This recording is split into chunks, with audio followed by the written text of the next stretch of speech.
and really glad to be here today. So let's talk about Raised by Wolves, shall we? This is an original series by HBO, and the creator is Aaron Guzikowski. This series has 2 seasons. The first one was released in 2020 and the second one this year. So let's see, the first part of the title for this year's conference is Uncharted, and the planet on which HBO Raised by Wolves is set is indeed an unexplored expanse on which human colonizers must build a new life while surrounded by the unknown. This is clearly one of the ways in which Guzikowski establishes a discursive and aesthetic connection with the literary West. The landscape on planet Kepler 22b is reminiscent of Arizona, New Mexico, California, as well as of the dry highlands and pine forests of the state of Washington. The cultivated plots of the settlement are clearly designed to remind us of agave plantations in Mexico, and the back-to-basics life of the characters is both meant to remind us of European homesteaders in the 1800s and of the mode of life of Navajo and Pueblo civilizations. See, for instance, how similar those domes and silos and shacks at the homestead on Kepler 22b are to those in a traditional Navajo village. There are outlaws constantly threatening to transgress the fragile boundaries of civilized order. There are primitive natives that are devolving, that is to say, they're doing the opposite of evolving, and they are devolving into these monstrous creatures, fiends, beasts that lurk around the encampment. The precarious settlements are surrounded by gloomy woods, mysterious caves, and bottomless abysses.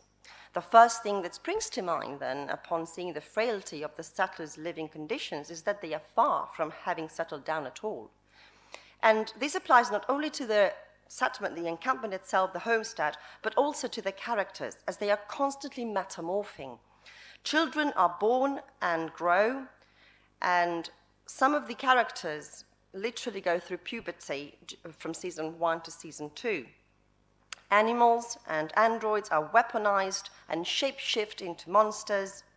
Adults adopt new beliefs, unforeseen allegiances emerge, friendships sour, and androids become more and more similar to humans as the show progresses. All these characters are androids, but these androids, as you can see, are starting to feel just as much as a human does. Not to mention the countless turns and twists of the plot, far too many to list them now. Nothing and no one seems to stand still for a second in this series, which takes us to the second part of the title for this year's conference, Nomadic Wests. There are 2 distinct aspects of Raised by Wolves that make the text nomadic. One is the literal exodus of humans from the earth after it having been completely destroyed by a final global war, and the other is the transliteration of several conventions and myths from the Western genre to science fiction. Space as the final frontier has already been crystallized as a trope by fictions like Star Trek or the Star Wars saga. Science fiction takes the trope of the liminal/marginal space of the American West and translates it into human desire to expand itself beyond the limits of planet Earth. It turns out, though, this last frontier is not that final at all, but that, in fact, one could argue that at least 2 new frontiers are being drawn. The first one seeks to test and stretch the conventional limits of the science fiction genre by transgressing the boundaries not of space, but of time. Hence the visual and discursive references not only to a post-apocalyptic future, but also to the Old West, the Enlightenment, and medieval Christianity. The second one tests and stretches the discursive limits of the Western genre in its exploration of liminal, alternative, and hegemonic definitions of humanity. The second new frontier is drawn across human identity and explores the idea that of there being something that goes past the human, the post-human. Raised by Wolves is such a complex text that a very large number of thematic threads run parallel in it. faith, divinity, parenthood, and the process of self-construction being among the most conspicuous. Today, however, I wish to concentrate on the way in which the human and post-human subjects that populate this series struggle to resist the nomadic condition in fruitless attempts to finally settle down, and how the wish for permanency and stability cannot contain an endless urge to move on and move beyond. We return, therefore, to the idea of settlement. Either in the form of colony or in the form of homestead, the whole series revolves around the idea of growing roots, making a place to call home. Yes, making, not finding. For the first settlers arrive on the planet with only the most basic tools and have to build everything they need from scratch. Dwellings, furniture, agricultural implements, clothing, earthenware. The settlers had to leave a planet Earth aflame with war on frail vessels and embark upon a voyage fraught with danger and uncertainty, with only one certainty, in fact, that they will never return to the land and the people they have left behind. The extremely adverse conditions on Kepler 22b and their ignorance as to what food to grow, hunt, and forage result in a very low survival rate amidst the first settlers. And as I've already mentioned, the natives are perceived as savage fiends. Now, does this ring a bell? Being thus past the vast ocean and a sea of troubles before in their preparation, they had now no friends to welcome them, nor inns to entertain or refresh their weather-beaten bodies, no houses, or much less town to repair to seek for succor. It is recorded in Scripture as a mercy to the apostle and his shipwrecked company that the barbarians showed them no small kindness in refreshing them. But these savage barbarians, when they meet with them, were readier to fill their sides full of arrows than otherwise. Besides, what could they see but a hideous and desolate wilderness full of wild beasts and wild men, and what multitudes there might be of them they knew not. For summer being done, all things stand upon them with a weather-beaten face, and the whole country, full of woods and thickets, represented a wild and savage hue. Now, this is an excerpt from one of the first accounts of English colonization of the North American East Coast. William Bradford arrived on the Mayflower and recorded the above scene, his chronicle of Plymouth Plantation. The depiction of the landscape, weather, and locals as wild and savage, as well as the deadly winter season ahead of them, are clearly mirrored by the first years of the human settlement on planet 22b. Yet something crucial to Bradford's interpretation of reality is radically missing from the homestead planted on 22b: religion. The settlement on 22b is as strictly and radically atheist as the Pilgrims were radical Protestant Christians.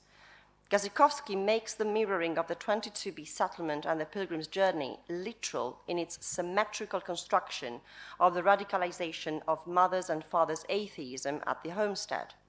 They practice it religiously and are adamant in having the children uphold the values and principles of enlightened atheism. Just like the Pilgrims, mother and father are escaping religious persecution. The war that destroyed the earth pitted believers in atheism against believers in the Mithraic religion. Fictional Mithraism is a monotheistic religion clearly inspired by medieval Christianity, with the cross having been substituted with the solar symbol of the ancient historical cult of Mithras. Please note the striking similarity between the Mithraic capes and armors with those of historical Templar knights. And yet, also notice how Templar robes quickly morph into the iconic duster coat of Western films. This is from My Name is Nobody, and this is Henry Fonda in Once Upon a Time in the West. See what I mean? Instead, the cross becomes a symbol of atheism via the programmatic posture adopted by the weaponized androids known as necromancers, who fought against the Mithraic in the final armed conflict on Earth. you probably started to notice that Raised by Wolves is not only constructed around radical polarizations, religious fundamentalism versus fundamentalist atheism, humans versus androids, earthlings versus natives of Kepler 22b, children versus adults, knowledge versus belief, but also through the deliberate inversion of both symbols and the referential realities. The early English colonies in America were far from being homogeneously populated by fundamentalist Puritans, with deists and freethinkers being also counted amongst the first influential intellectuals and politicians of the United States. In fact, I think it's fair to say that the historical battle between the secular and the religious in the legal and constitutional fabric of the US is far from having been settled, pun intended. And so is the spiritual and physical conflict between the Mithraic and the atheists in Raised by Wolves, with characters constantly changing sides, losing and finding their faith, and with narrative focalization shifting from one side to the other numerous times in each episode and throughout the series as a whole. Such relentless shifting from pole to pole, coupled with the subversive views of inversion, eventually maps a journey of introspection and self-definition experienced by children, adults, and androids alike. A pendulum never falls to the center. It goes from side to side, and the constant oscillations from one polar end to the other entail movement, a movement that is virtually in perpetuity. The myth of the American pilgrims and pioneers is one that emphasizes the journey as much as the impermanence of the act of settling. A long winter can decimate the homesteaders, and so can the natives from whose hands those lands have been taken. Yet, and contrary to the nomadic reality of the life of many early European colonizers, the pilgrims did not intend to live as nomads. The whole point was to find the promised land and take ownership of the land that God had clearly meant for them to have. The God-given mission was to build that city upon a hill, which the Bible told them cannot be hid and must therefore become a beacon of hope and a moral code, a moral model for the rest of the world to see, admire, and follow. The eyes of all people are upon us, declared Puritan pastor John Winthrop in 1630. Belief in American exceptionalism was later further concretized in the westward expansion, justified as the manifest destiny that God had devised for the United States of America. Mother and father, the androids endowed with they had been sent to Kepler 22b with the task of ensuring the survival of 6 human embryos, have received from the human creator clear instructions as to what their manifest destiny is: to perpetuate atheist humanism as the only way of being human. The Mithraic, who have managed to escape the Earth on the spaceship called the Ark, have an equally clear vision of what defines humans: blind radical faith in the divine and his providence. The first season is in fact an overt critique of Cartesian dichotomies and the discursive limits of both early modern theocentrism and enlightened humanism. In short, Gazikowski weaves Western conventions into a science fiction text that also combines biblical references to the Exodus and the subsequent 40-year-long period of wandering in the desert, as well as references to the puritanical roots of many English colonial settlements. By doing so, he is effectively paving the way for the second leg of the journey, one that sees the pilgrims become pioneers, as we shall see in a minute. Before we do, though, let me emphasize the fact that we're working with highly culturally filtered, fictional representations of the American colonies and the American West. Raised by Wolves represents, that is to say, presents again and presents anew the historical westward migrations of European colonizers, first across the Atlantic Ocean and then across North America. Gazikowski is not interested in inserting elements from the historical realities of the Puritan colonies in the 1600s, nor of the West frontier in the 1800s. We're looking at the conventions of a literary and filmic genre, and we are therefore concerned with the process of encoding and decoding meaning through popular imagery. In other words, the narrative, aesthetic, and discursive elements we're analyzing remind the public of Raised by Wolves, of the Plymouth Plantation, and of the Wild West, as we, consumers of popular culture, imagine them to be, not as they actually were.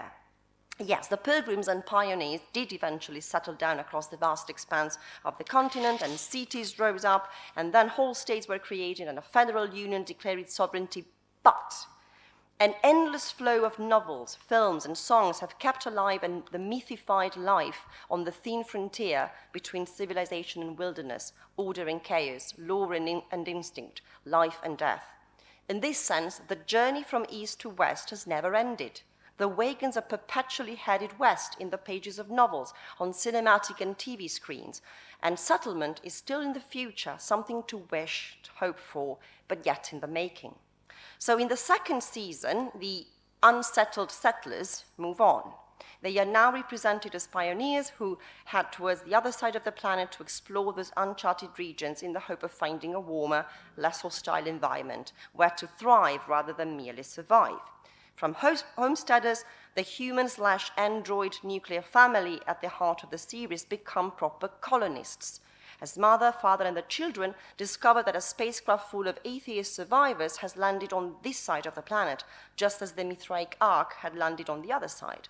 Once again, the paradigm gets inverted, and now the atheists are represented as negatively as the Mithraic were in the first season.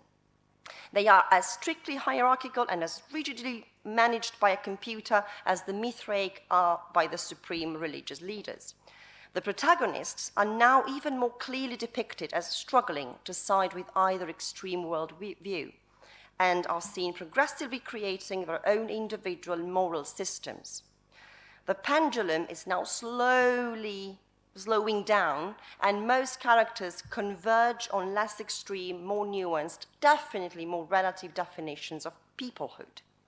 The atheist colonists uphold the values, customs, and policies they have brought over from the old world until there's a coup, and the colony then becomes a lawless frontier town in the best tradition of the Western genre and in the tradition of space operas.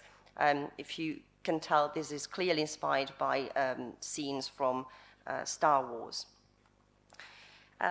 It is at this point that all appearance of settlement crumbles, both in the sense that material structures and infrastructures collapse when the AI entity that used to govern the colonies shut down, but also in a social-cultural sense, as both atheist and Mithraic ideological and philosophical structures are openly questioned, and all forms of subjectivity, whether human, abhuman, or non-human, are accepted as constituting different iterations of personhood.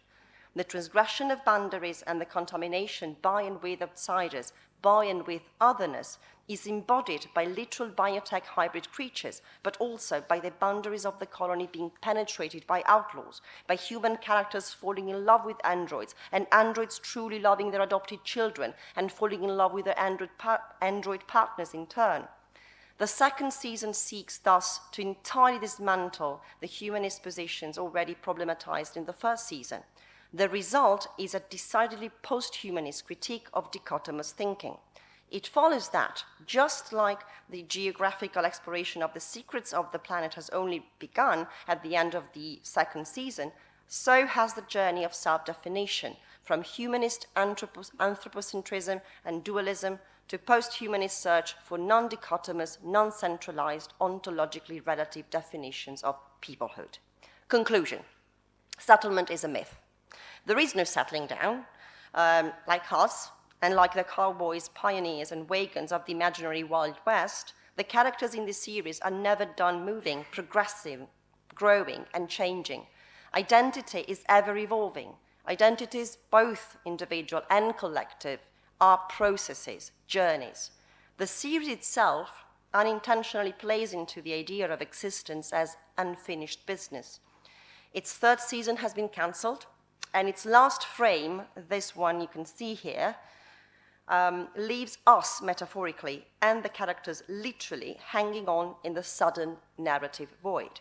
A void that is actually space for the potential to exist without limits, just like the imagined destination of the pioneer's wagon train is the space where everything is possible. Thank you.